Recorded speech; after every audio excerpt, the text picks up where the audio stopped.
There's no peace. I'm not an almost guy. My teammates aren't almost guys, and it still stings to this day. Just I can handle losing. I've lost a lot. I've lost a lot of football games in my life. What I can't handle or comprehend is just unrash decisions. Like you can't. There's not a scenario situation that you can convince me that was the right thing to do for this football team. That we weren't put in a position to win that football game.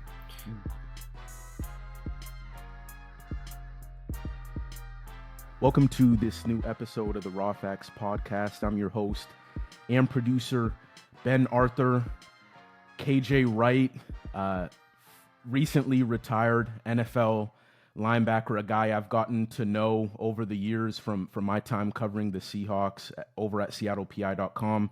A few years ago, we'd have a ton of great conversations in the locker room. One of the guys, probably in my 5-6 years covering the NFL, one of the guys I've had the most respect for, and you know, he's genuinely a good dude.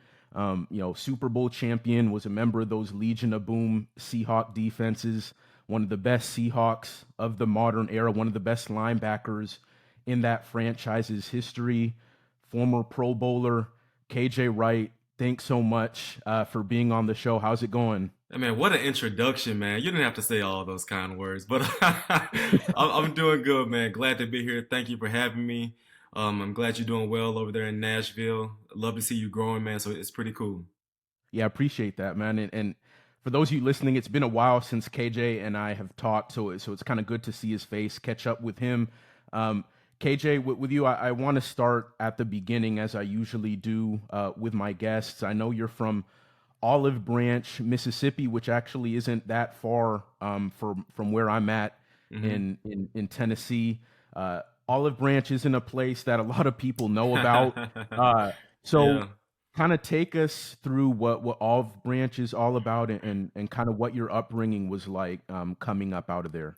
Yeah, that's home. That's home. I was born in Memphis, Tennessee, and literally a couple of weeks later, my family we moved to Olive Branch, and that's where I grew up. I went from kindergarten all the way to 12th grade there, and I was just very fortunate and blessed that I had a really great, essentially a really great family. Yeah, mom and dad was in my life. Had my younger sister, grandmoms, aunties, uncles. It literally took a village to raise, myself and the rest of my family members, and so. I love it there.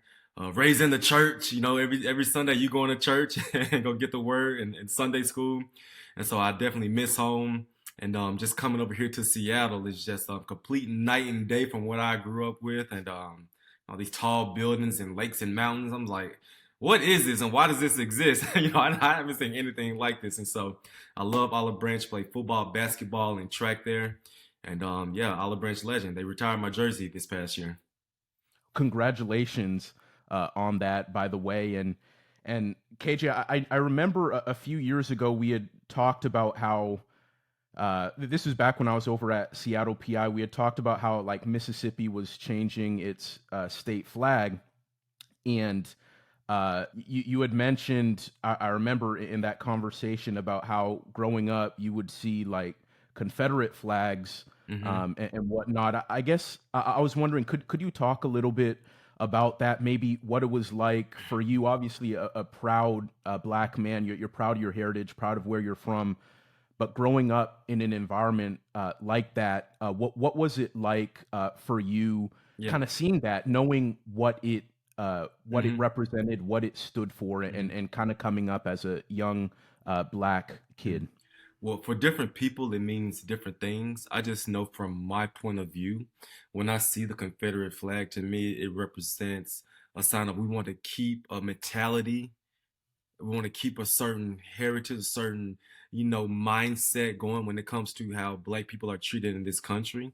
We know there was, it's for the Confederates, and just seeing it waved on the back of people's trucks, just seeing it waved from people's houses, just seeing that, you just like, why are you still trying to carry on this same mentality here in this new generation in 2022, 2023? And it's hard to see that people still carried that with them because hatred is passed down. right? No one is born hating anybody. That mentality is passed down from grandparents to parents to children. It becomes a cycle, right? And so I'm glad that Mississippi finally woke up and say, "Hey, we know what this flag represents. Let's remove this from our history. Let's get a new start." And I'm just thankful for the I can't think of his name, but the running back at Mississippi State. He said, "I'm not playing this season until this flag is removed." And so ever since then, change started happening. They moved swiftly, and but just seeing that flag going up in my town, it was hard to hard to see. And KJ, now growing up in Mississippi, what are some of your earliest memories of the game of football, and maybe how you fell in love with the game? I I grew up just my dad was a Cowboys fan, and in my room it was Deion Sanders, Emmitt Smith, Troy Aikman. I had no choice but to like football. Each and every Sunday we're watching the game, and when I really fell in love with football, was just playing in the backyard with my friends and with my cousins. Was at my grandma's house, just throw up a ball. You pick five people, I got my five.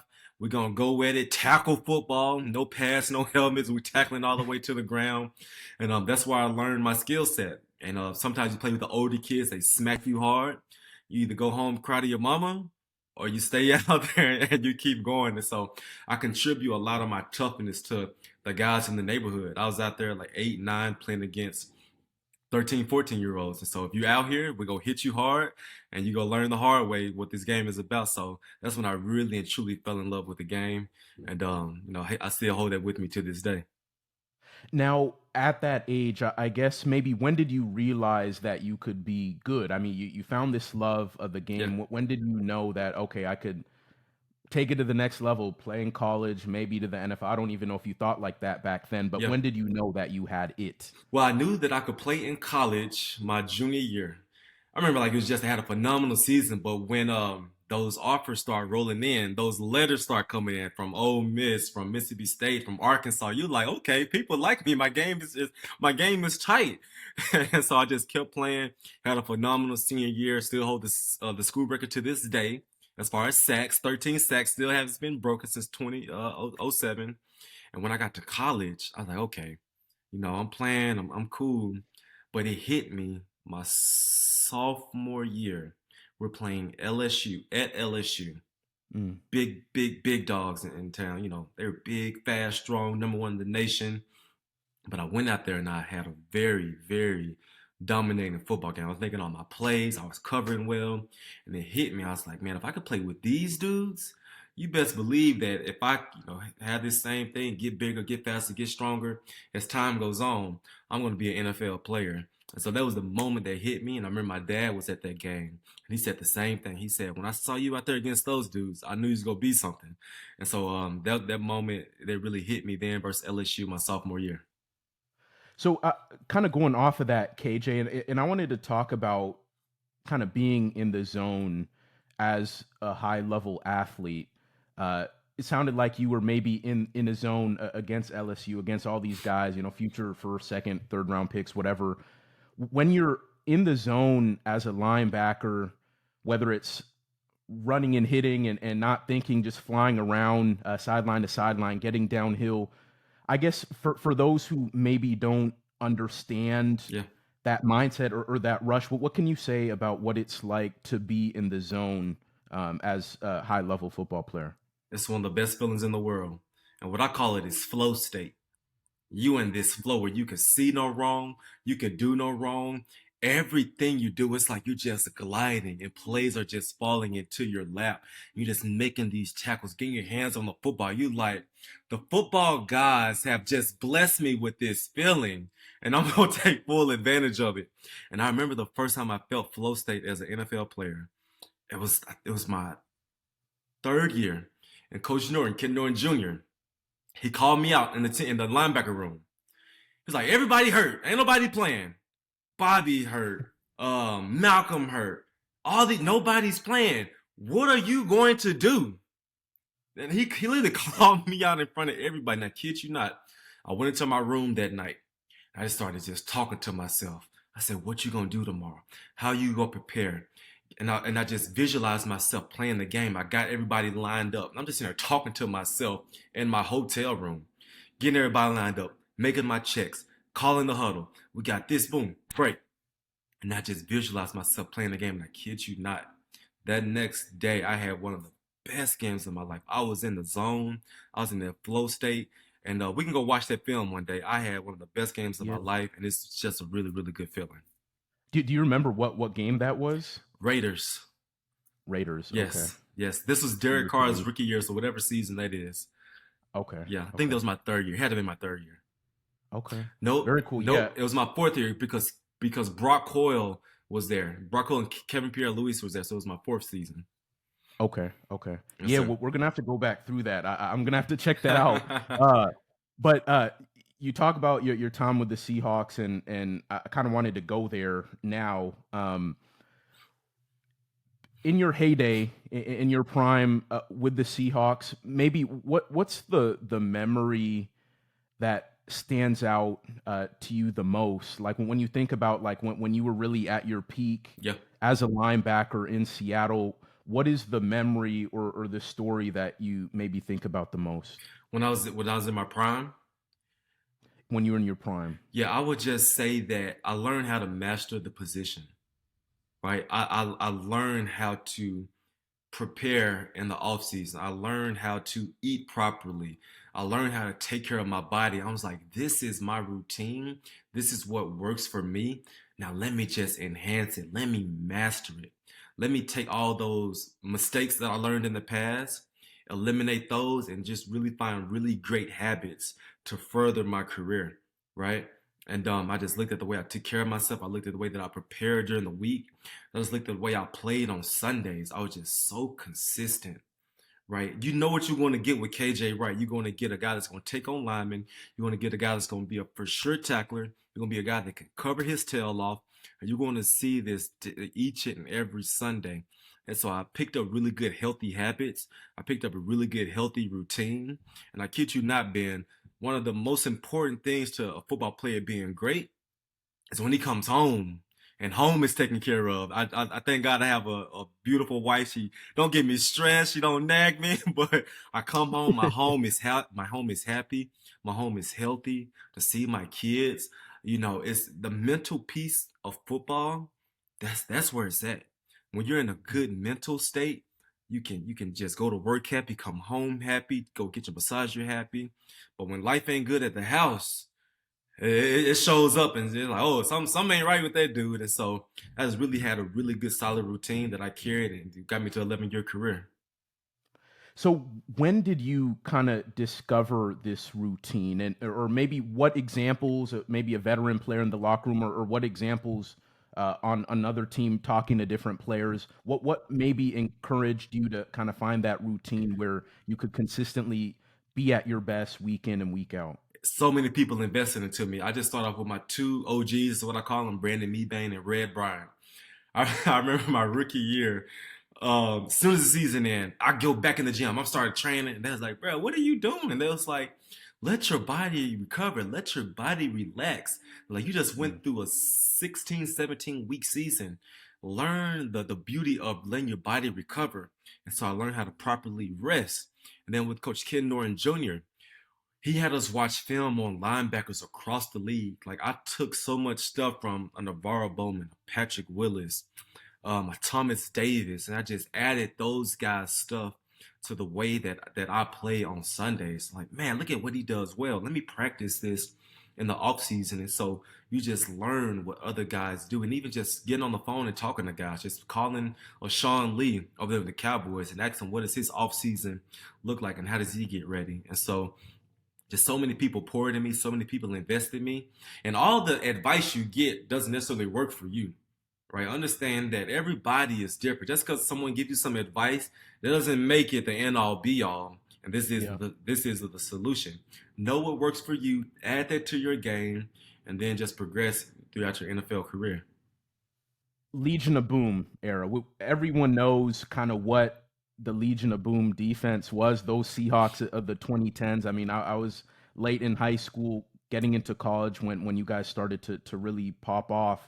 But There's so many stories that have been told Mhm. about those Seahawks, and we know the different personalities. We know how Mhm. Sherm did things. That Yeah. brash personality. We know Cam Chancellor, the way he'd hit guys coming across the middle, but he was definitely more mellow. Earl patrolling the back end as the free safety, Brandon Browner, Bobby. I mean, all these guys.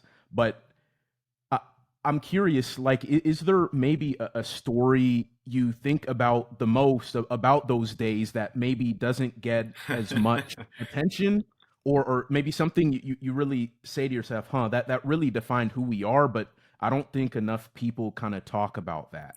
I don't think people fully understood. Our practices were like the Super Bowl. Our Mm, OTAs, yeah. our OTAs is like it's the Seahawks versus the 49ers.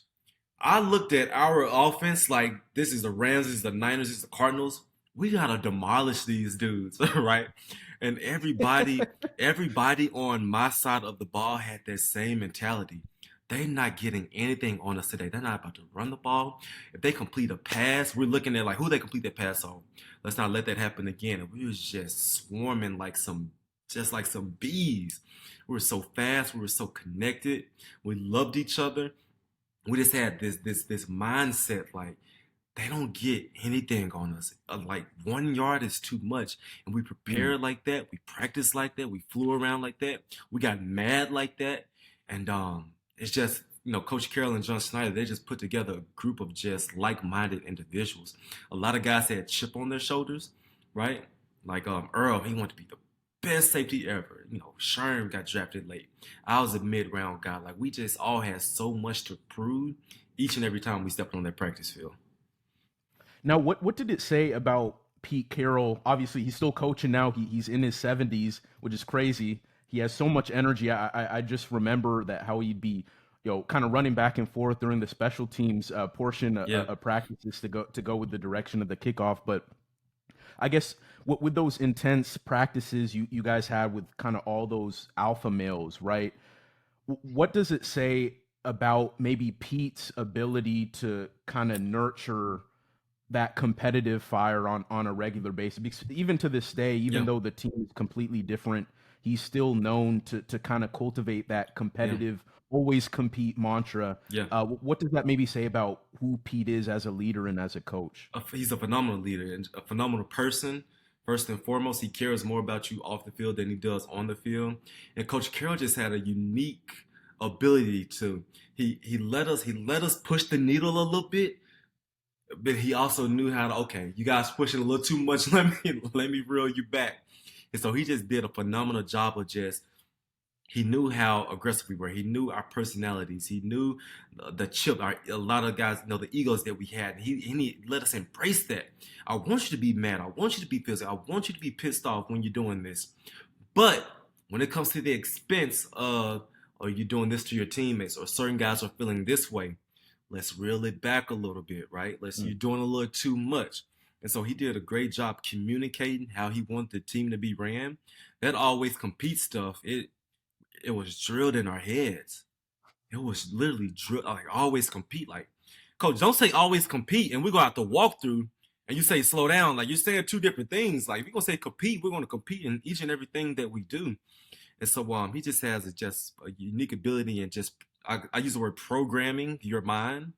He programs your mind and really gets you going like throughout the week and to make sure you get ready for Sundays. Okay. And KJ, I'm curious. I want to. I don't know if this is maybe still painful for you, but that Super Bowl, Super Bowl 49 against the Patriots. Everyone knows kind of what happened Mm-hmm. at the goal line and whatnot. But 8 years later, or 9 years, what that was 25th February of 2015. It is 2023 now. 8 years. Do you still think about that? What happened? Is that still painful for you, or maybe some of the guys on the team? Is that maybe still a pain point?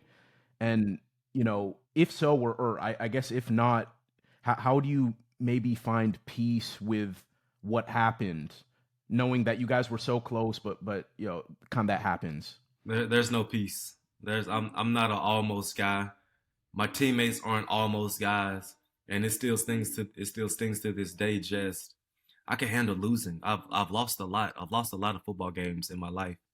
What I can't handle or comprehend is just unrash decisions. Like you can't. There's not a scenario situation that you can convince me that that was the right thing to do for this football team. That we weren't put in a position to win that football game Mm. off of one call, even if it was a throw an incomplete pass.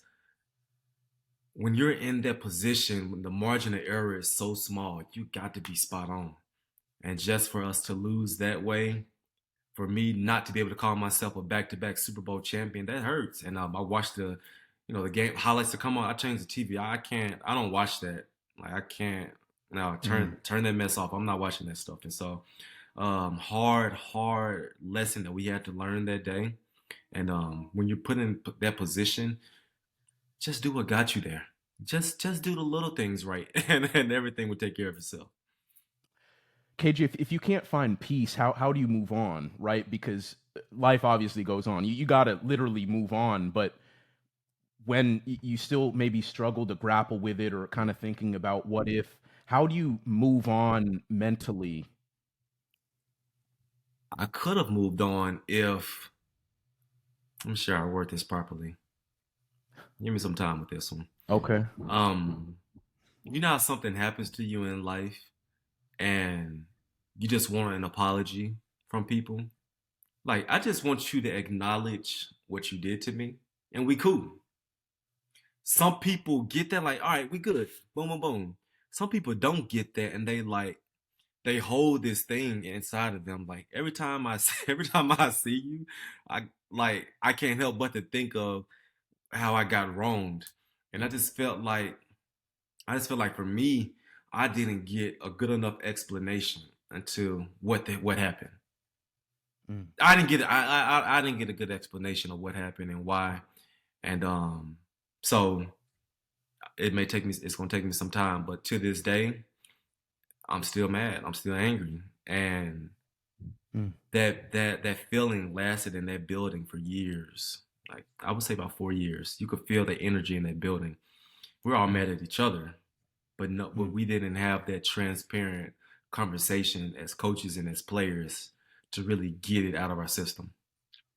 How do you think the story of the Seahawks of that time would have been different had obviously you guys had just given Marshawn the ball or whatever, but winning that back-to-back Super Bowl as you guys were on the cusp to doing, how do you think the entire trajectory of the Seahawks and maybe even the league could have Mhm. possibly been different had that happened?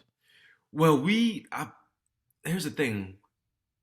I know that we was the greatest defense to ever walk this planet, but there's still some questions. There's still some doubt out there.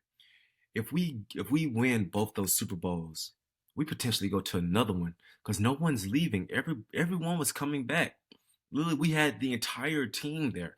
Everyone was coming back. So without a doubt, we would have been considered one of the best teams to ever play the game of football, one of the best defenses to ever do it. But we only got one, and that's cool. I'm happy for it. But I just really want to just put my stamp on you guys are the best to do it. You guys are the best to walk the planet. And without a doubt, the Seattle Seahawks, when it comes to this generation, it doesn't come close to anybody that was the best team. You mentioned needing kind of an apology, if I heard you right, about being able to move on. Who exactly do you need an apology? Do you mean the coaches? Like, hey, you guys let us down. Just hold yourselves to account, just like how you guys hold us to account. Is that kind of what you mean when you say it's still hard for you to move on? Yeah, from the coach. That's it. Mm.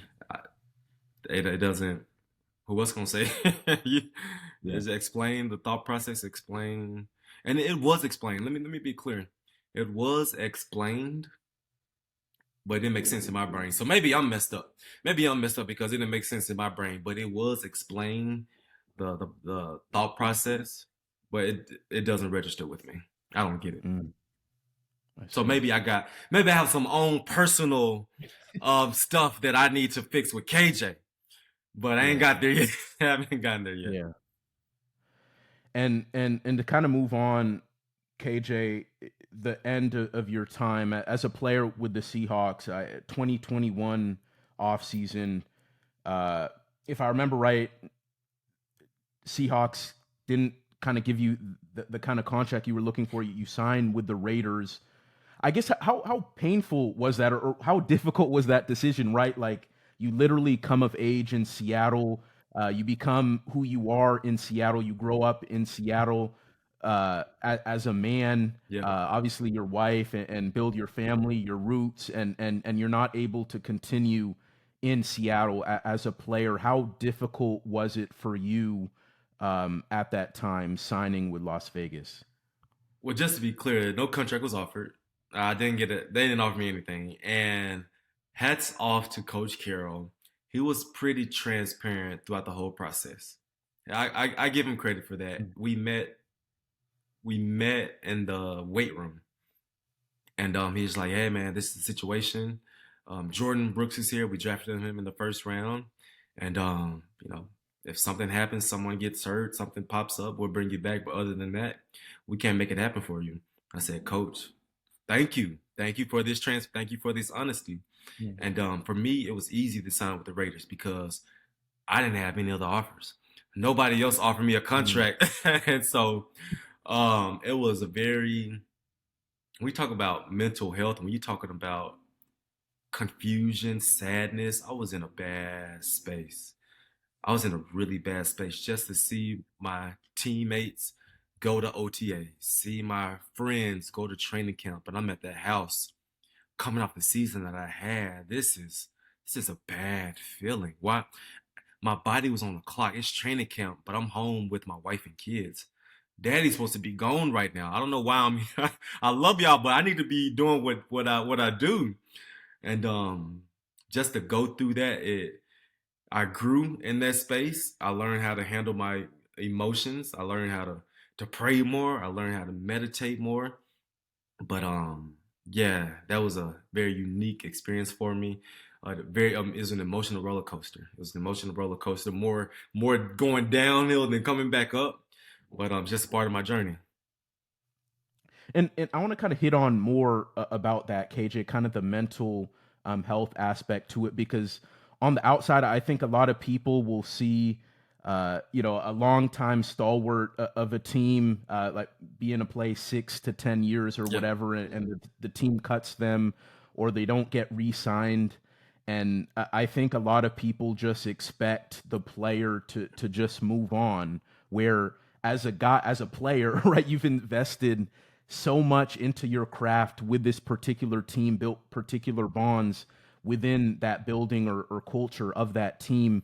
What would you like to maybe tell people who don't really understand what it's like to be a high level athlete who's invested Yeah. most of your adult life to that point into one particular organization, and they tell you they don't want you anymore? Oh, it hurts me to my core just thinking about it. Like I got drafted here. I played well here. I got a Super Bowl here. I got a Pro Bowl here. Like my family was here. Like this, I gave myself a lot, but I also gave you guys a lot. And I know it's a business. I know it's a next, younger, faster, cheaper mentality. But I felt like I had a key to the VMAC, and they just took my key away. They said, "We thank you for these 10 years, but you can't come back here. This decade that you were here, where we loved you and where we appreciated you, yes, thank you, but we no longer need your services." Mm, That stings you. That stings you to your core. And especially with the season that I came off of, I was like, I had a little glimpse of hope. Like, catch, you played well, you switched positions, you could still be in this building to help play well. But also, if you want Jordan to play, he can play, and I'll just be a backup. I couldn't even get that, and so mm, it hurts, it stings, because really you just feel like when you go somewhere for so long, this is my home. Like I don't know anything else. And so it's a bad feeling. You see like a lot of my teammates, they had that ugly departure because Coach Carroll, he creates like this family environment. It's like a happy-go-lucky space that you're in. But you best believe that when it comes down to business, they do what they have to do. Mm. And KJ, you kind of touched on a moment ago how you changed positions, right? When the Seahawks drafted Jordan Brooks in the first round, they obviously still had Bobby at the Mike spot, but they have Jordan Brooks at weak side and Hmm. taking your spot at the weak side, right? And you move to strong side linebacker, and you're so deep in your career, right? And you've played so much of your career at one position. And I'm curious, what is it like to try and reinvent yourself so late in your career? And I remember, like, after that season, you were ranked in the Yeah, top 100 for the yeah, first time in your career. I think you were, like, number 67 or whatnot. yeah. How difficult was it maybe from an ego standpoint and then actually being able to go out and execute a different role? Yeah. What was that like? Well, let's get one thing understood. I did not get my spot taken. Let's let's let's make that loud and clear. There's one thing when someone Yeah. comes in and takes your job. There's another thing when your job is just here you go. Got It's two different you. Yeah, things. got you. And another low point in my career was when I got benched during training camp.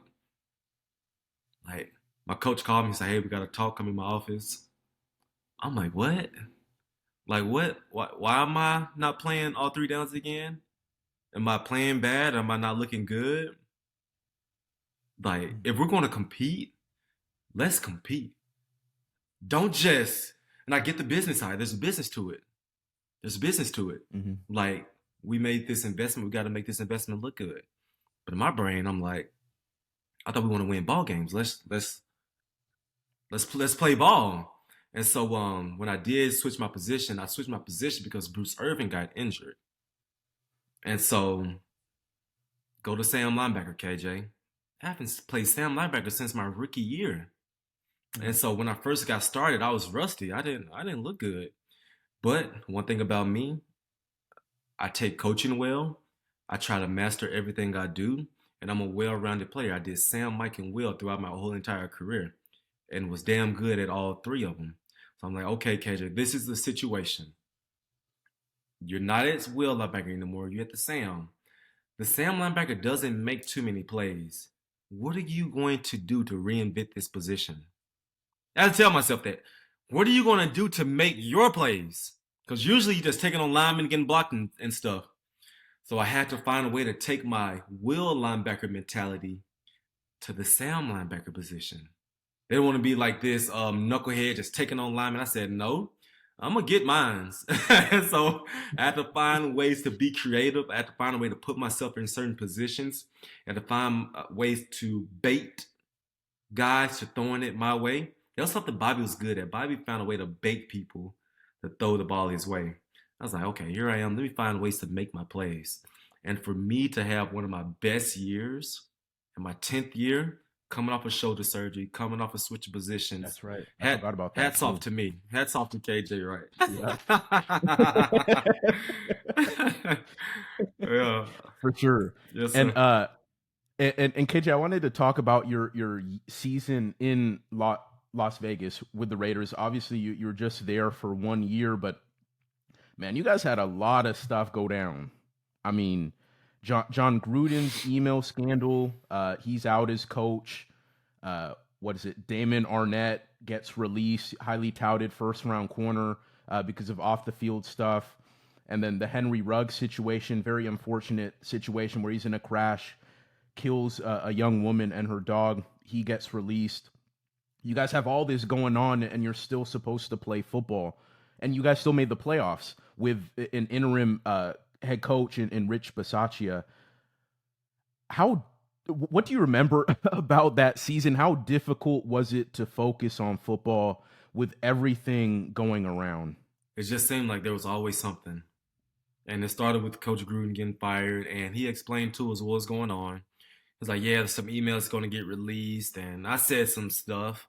Like, okay, he said some stuff. This will all blow over. They released the first set of emails. Nothing happened. And the second set of emails came out. It was like, oh my God. And he didn't get a chance to say anything to us. He just left. He didn't say there was no goodbye. There was no guys, I'm out.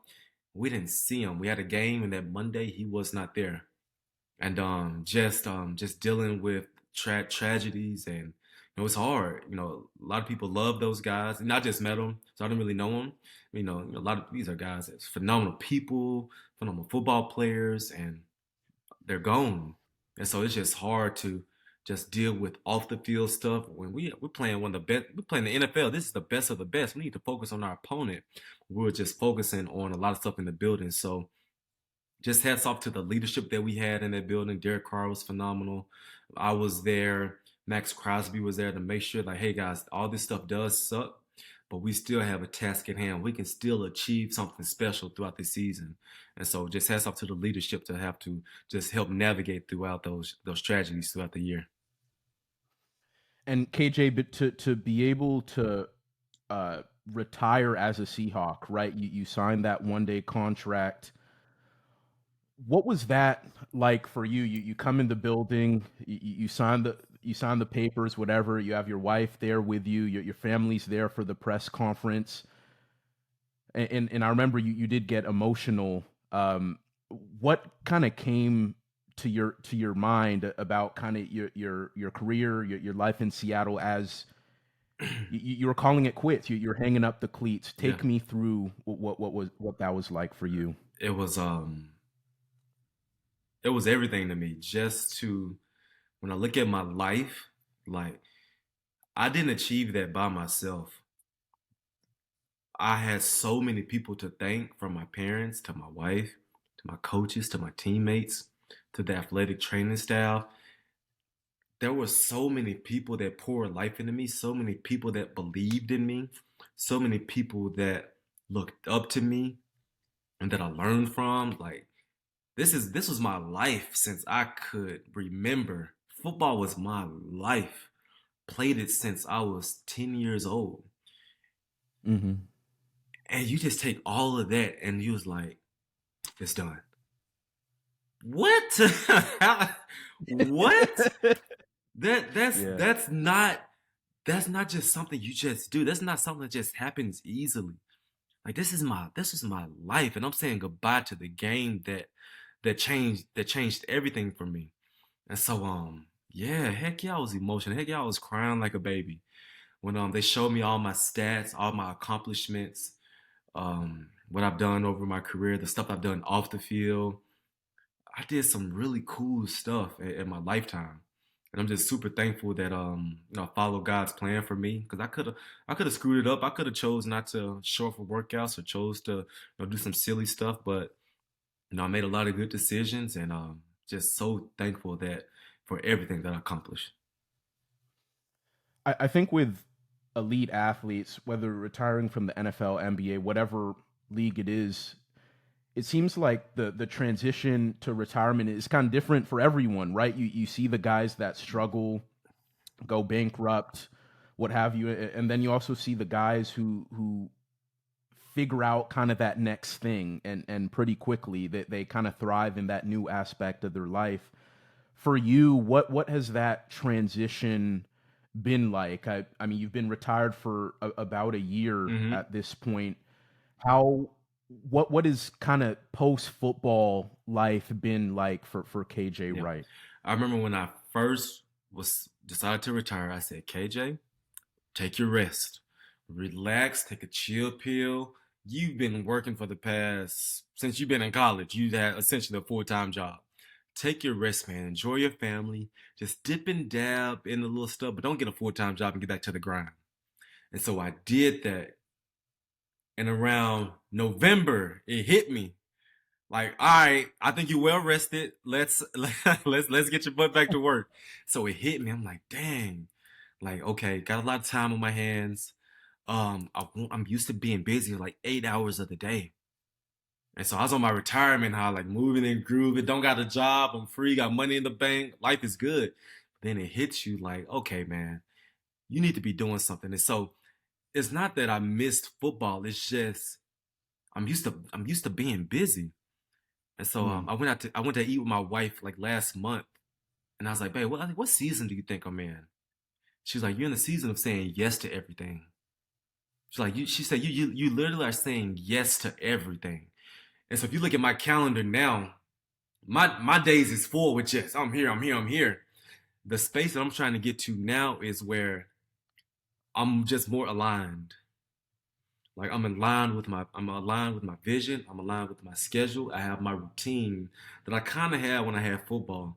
So that's my next steps. What I see with myself this fall is that I have a clear vision of what my September to my February look like. No, or my August to my February look like. I want to have a good 6 month schedule and routine and say this is your life, this is what it's going to look like, and this is how you're going to move. So those things you say you've been saying yes to a lot of things. What are some of those things to fill up your schedule now that you don't have football? I'd have got my first real estate property. That's a lot. I'm launching my foundation. That's a whole lot. I'm saying yes to every. I have a media lady. I say yes to any media thing that I could get on.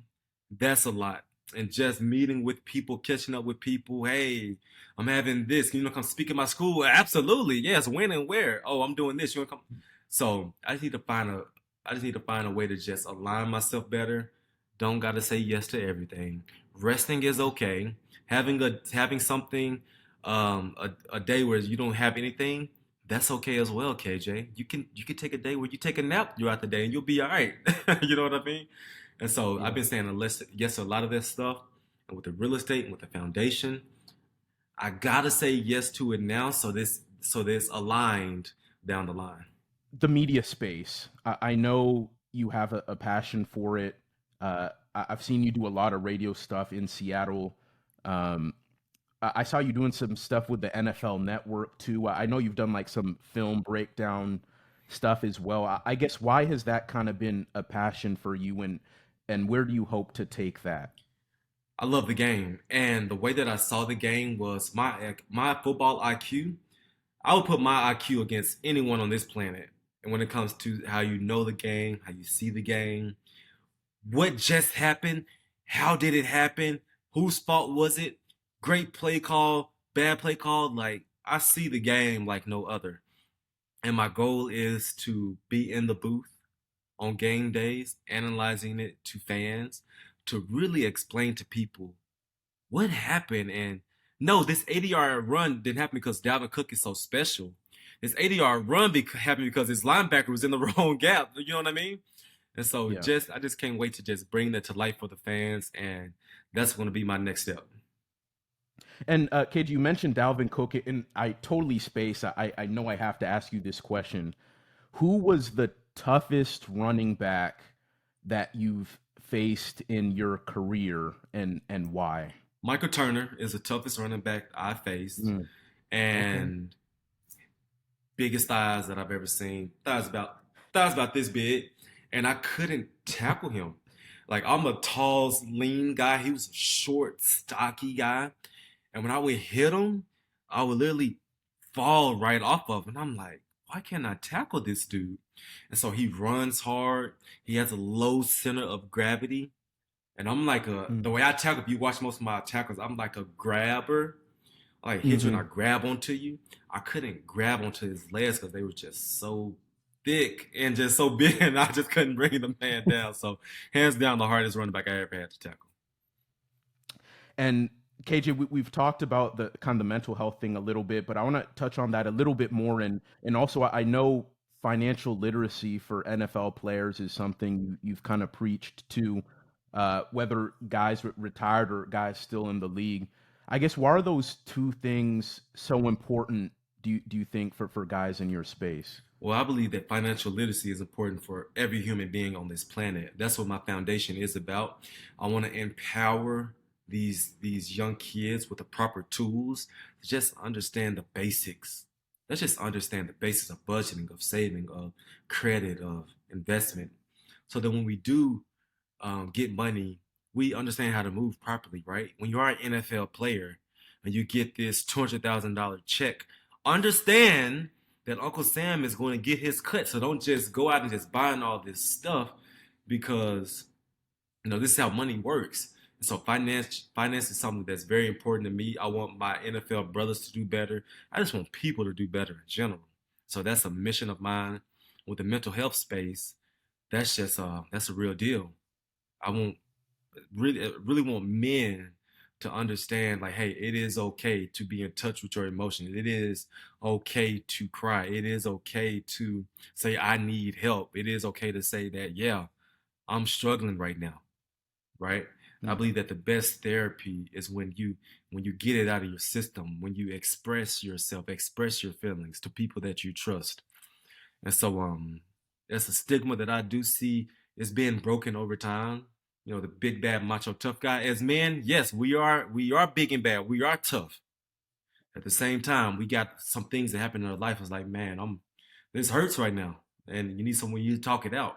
So just finding that balance as men is another thing that I really want us to understand. I think that's really powerful, KJ, especially you having been in the NFL, like the most masculine space you could be in, right? And and Emphasizing the importance of that is and huge. what happens in our space is that when we are presented with challenges, we either do two things. We shut down or we turn all the way up. There's no in between. We either shut all the way down when something goes bad, or we just get like pissed off. We get mad. We want to do something. We want to hurt somebody. It's just like, hey, this is how I'm feeling. Let me express. Let me just have this yin and yang, this good balance to my life, right? Yeah, like I got benched during my last year at the Seahawks. I could have been like, you like, who y'all think y'all doing this to? But or I could have just got down to the press, like, man, trade me, get me out of here. I'm not willing to fight for my job. No, I was even killed. I saw the situation. I expressed myself to my wife, to my coach at the time. Let's find this. Let's be aware of our emotions. Let's have a plan to carry forward. Mm. And last question for you, KJ. This has been great. It's been so awesome to catch up with you. But you mentioned some of the goals that you have. Like you got that you're getting into real estate and your foundation and getting into media, wanting to be in the booth. But this year in 2023, what's the biggest thing that you're hoping to accomplish? Ooh, oh, good question. Oh, you put me on the spot. Ask me one more time. Ask me that one more time. Yeah, the biggest thing that you're hoping to accomplish in 2023. The biggest thing that I'm hoping to accomplish is to further master what I'm doing now, master this skill in this media space, right? If I'm going to go in the booth, if I'm going to talk football, I want to be I want to be the best. I want to be the best that people have ever heard. I want people to look forward to listening to my games. I want people to get excited when I explain something to them. And so I need to just find a way to master that and just deliver it properly to where people understand it and where people receive and like, man, this guy is really good. Thank you, KJ, for helping this experience when it comes to watching this football game more enjoyable. Mm, good stuff, man. Yeah. Well, KJ Wright, everyone, be sure to like, share, subscribe. Appreciate all you guys supporting the show and tuning in. KJ Wright, everyone. Thank Yeah. you, man. Thank you. Appreciate Thank you you. as well.